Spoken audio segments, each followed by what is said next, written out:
Ashawo. Ashawo. Unlike the normal meaning of this word ashawo that describes an harlot, a prostitute, a girl that is not reserved, a girl that is wayward, a sex worker. This time around, this word ashawo only described a beautiful damsel in my community in those days. This word ashawo was just a traditional name that was given to her. Ashawo was a very pretty, attention commanding personality. She was so unique in her word, so reserved, respectful, and she was one beautiful girl that every man, married or married, even girls of her age, would always want to take a second look at any time they pass by her. She was gifted. She was gifted in everything that could make a woman beautiful. But she was forced into an early marriage. She was forced into an early marriage.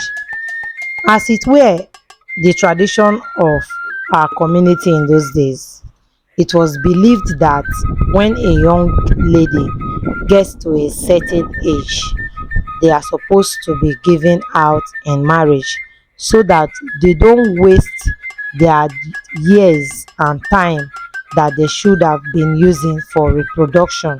So because of that, once a young girl gets to the age of 15, between 15 to 18 years, they are married out. Even though they have the boys or young men that would be interested in them, the parents would always want to choose the best suitor for their girl child, believing that they want the man that could actually take proper care of their child. So Ashawo was married to an old man to become the fourth wife of this very man.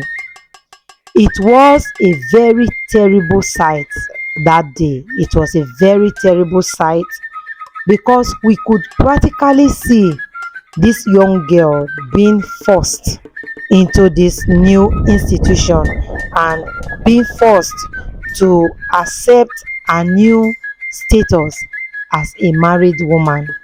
As it were the condition or as it were the tradition, of my community in those days, that when a young girl's dowry has been paid, the girl will be escorted into the man's house in the cool of the evening. So I could remember that day like it was yesterday. I could just remember the scene of how Ashawo was being forced into this whole thing that looks like a nightmare to her. The village elderly women behind her singing and chanting, taking her to the house of the husband, and she was just busy. A little girl of just about 17 years, she was busy crying, and you could just read, you could read from her emotions. You could interpret her facial expressions to say that I am not out for this, I am not in, I am not ready for this is not the life I want. You can practically pick the language. You can interpret her completely from her facial expression, from her emotional expressions. You can tell that Ashawo was never ready for this. But then, what would she do?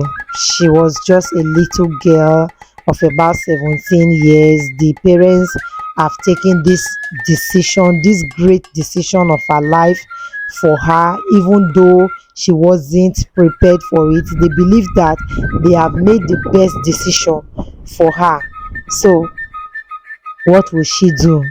Frustrated, rejected, depressed, you just name it. Everything that can you can use to express depression was all over her. But anyways, she was taken into the husband's house. She was welcomed by the senior wives. She was Her feet was washed. She was taken into a reserved room for her, where she was expected to attend to her, in quote, husband. So as far as this has been done, it shows that her dowry has been paid, and that she she was officially married. So she was kept in the room, and as a young girl that was just being introduced into this institution, it was believed that some elderly women should be with her for some days to lecture her as to how she was going to behave towards her husband, how she should show um acceptance, and give a green light to the man, so that she would enjoy her marriage. So for 3 whole days she was being lectured. Mind you, during these 3 days of being lectured, there has to be party going on in the compound of the husband. So it was a continuous party for 3 days. So within these 3 days, the man wasn't expected to come close to her. This was because they believed that she wasn't ready. She wouldn't have been ready by that time. So the three elderly women are to prepare her for what she was going to face, So they talk to her to like tell her that, you see, for example, this is part of the duty of every woman. Every woman must go through this stage in life to get fulfilled as a woman. Any woman that does not experience this stage in life is not a fulfilled woman.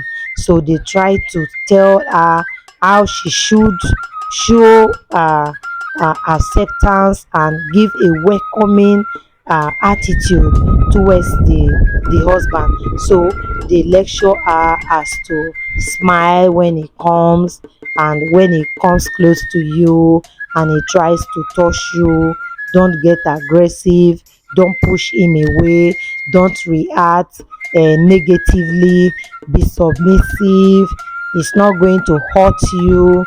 Whatever he wants to do to you is normal. That's what every man does with the wife, so you should be prepared for it. They prepare her, lecture her on how to be a good woman that will be able to keep her husband by her side continuously.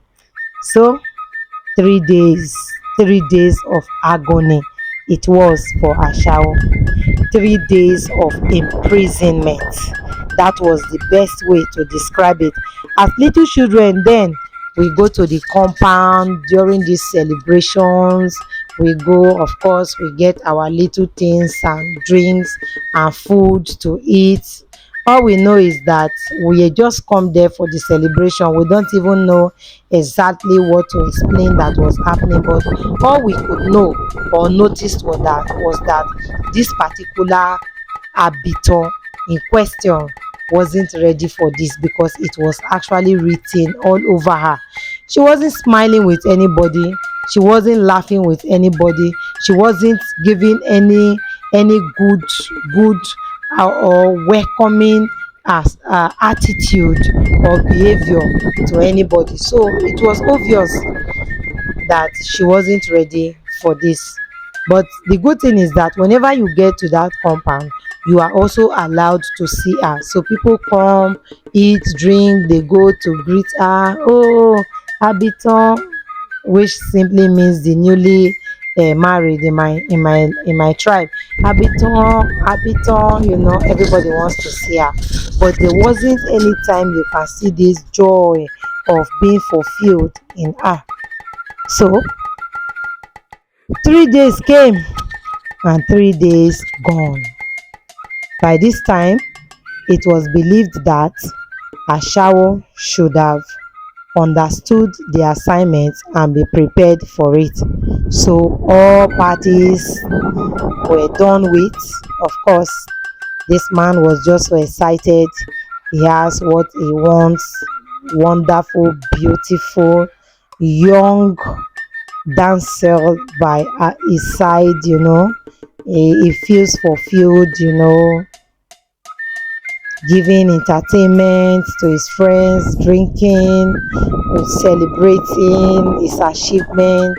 His fourth wife just came, was actually looking forward to when these 3 days of lectures and everything would be over, so that he can just already have his bride on his end, on his arms.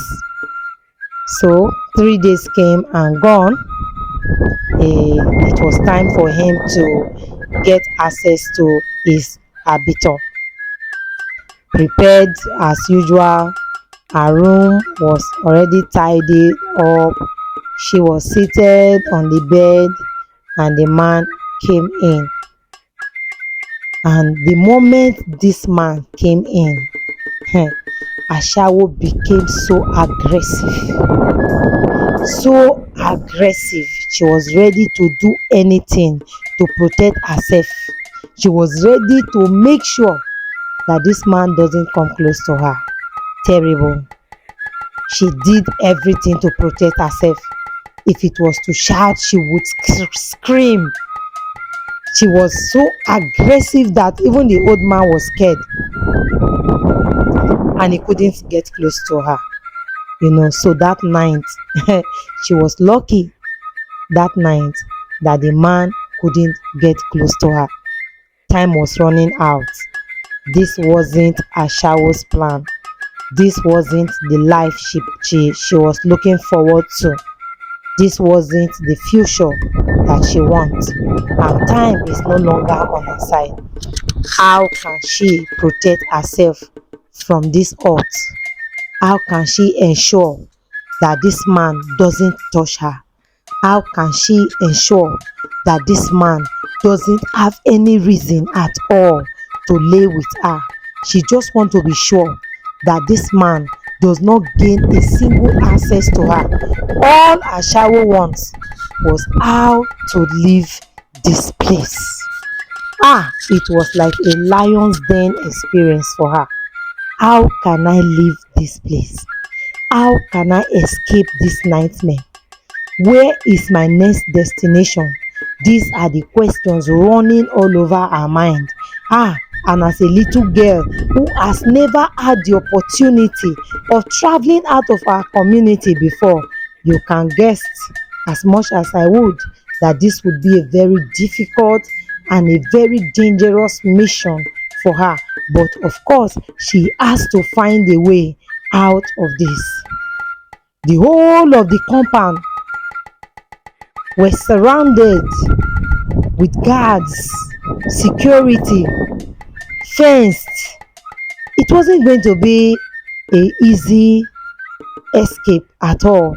This mission of her escape has to be properly planned and strategized.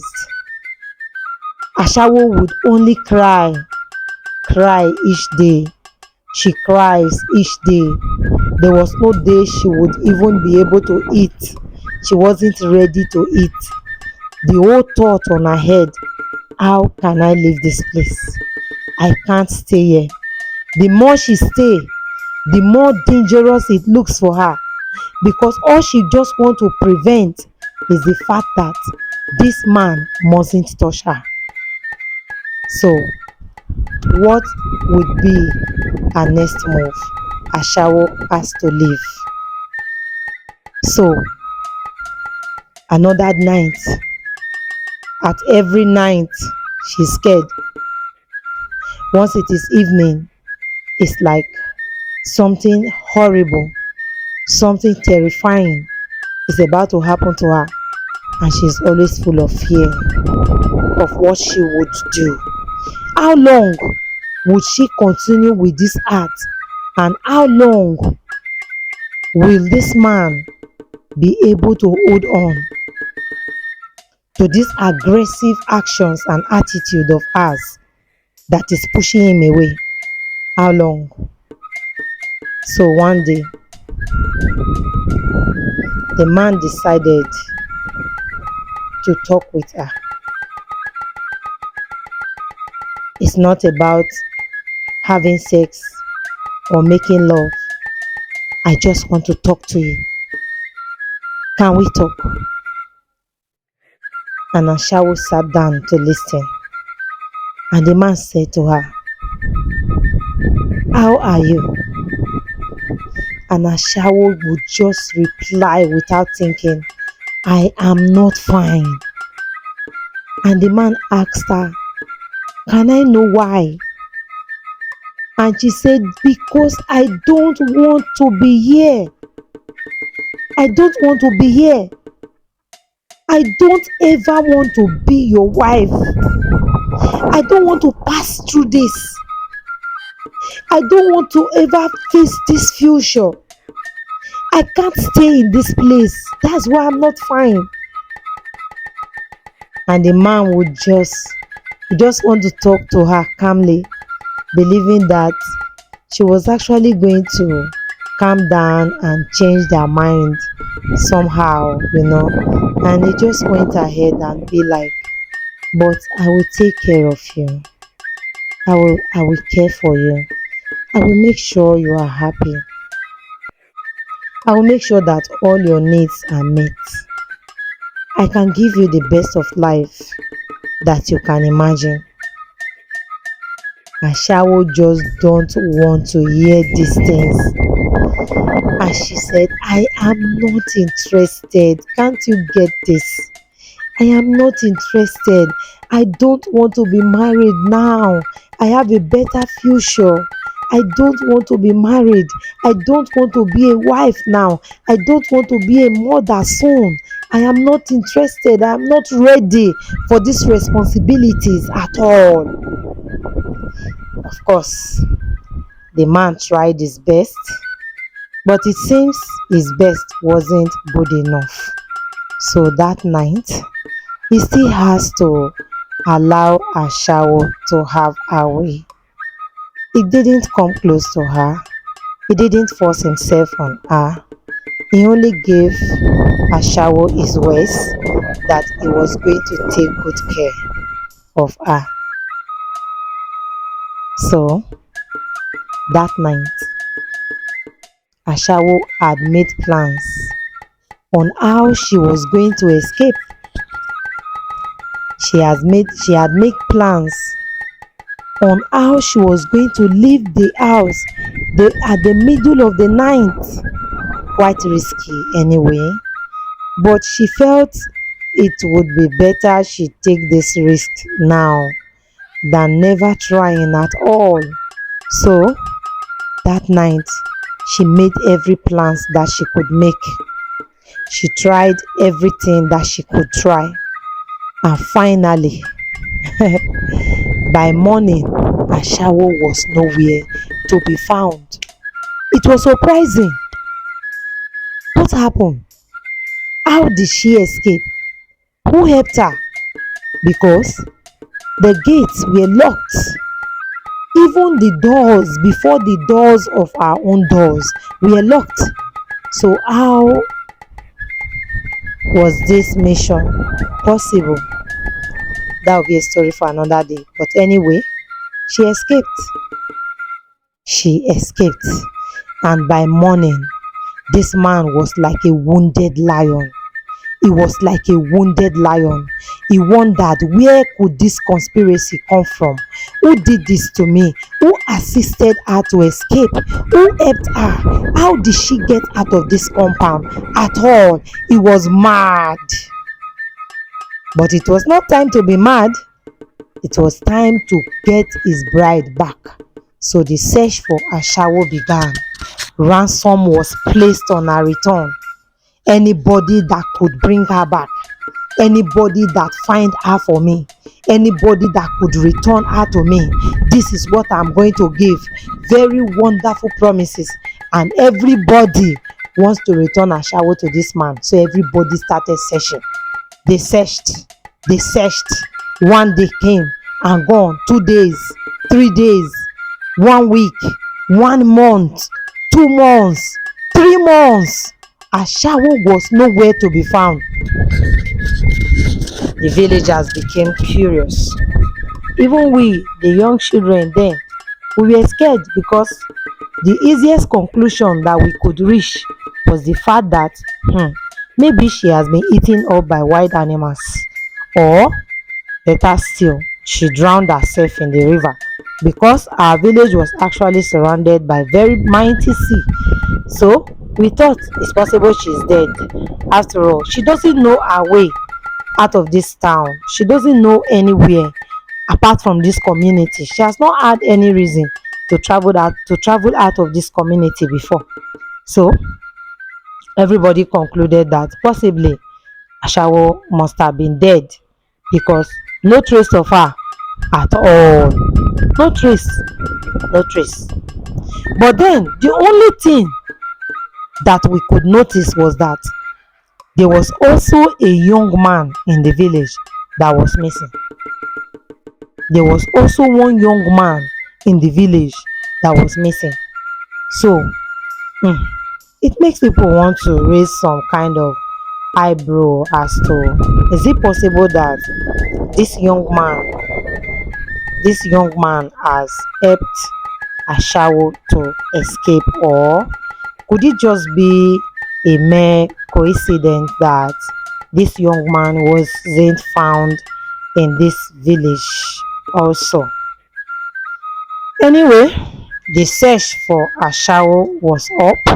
Everybody had lost hope, so nobody could really tell where she would be found. So everybody gave up and went about their normal businesses, and went about their fishing and everything that they were used to doing. And even the husband of Ashawo gave up, because there was nothing he could do. Ashawo's parents weren't keeping Ashawo anywhere. So everybody gave up. After about 6 months of no one knowing her whereabouts, a message came to the parents from a stranger, and they were told that Ashawo was alive and not dead. This news of Ashawo being alive brought joy to the community, because apart from the fact that she was married, forced into early marriage, and she ran away from this marriage, Ashawo used to be a very wonderful, loving girl that everybody in the village loved her, because she was so respectful and so humble. So she was just so gifted and unique in her own way before all this nightmare started unveiling. So the fact that the news came that Ashawo was alive, it was like burden were lifted from the villagers, and they were all excited. But then Ashawo never disclosed her whereabouts. Nobody could tell where she was. But then the fact that the news came that she was alive, I think that was just enough for the parents. It was enough to lift their burden of sorrow and pains, because they ended up blaming themselves that they caused all of these things that had happened to them. So the fact that Ashawo was alive was a great news to them. It was a thing of joy. So they never knew the whereabouts of Ashawo until after a very long time. And by this time, Ashawo already had her first child. That was when we got to know that even the young man missing from the village that same time Ashawo went missing was responsible for Ashawo's escape. We were told that that young man used to have boyfriend and girlfriend relationship with Ashawo, and that both of them had planned their future together. And when all of these things happened, it was like their dreams being shattered. So they both planned the escape, and they escaped to a far away city from our community, and they lived their lives there. They never returned to our community. It was Ashawo's mother that had to go and visit Ashawo. She never returned to that community. With She had the fears of, if I return, what happens next? So she never returned, and the boy as well never returned, and both of them lived their life happily ever after. It was a wonderful story. Thank you so very much for stopping by my channel. This is Tales by Owumi. Do well to subscribe to our channel so that you can get notified whenever we have new stories for you. For now, it will be bye. What is the lesson for this story? Don't give up on yourself. No matter what, fight for the dream that you have. Bye.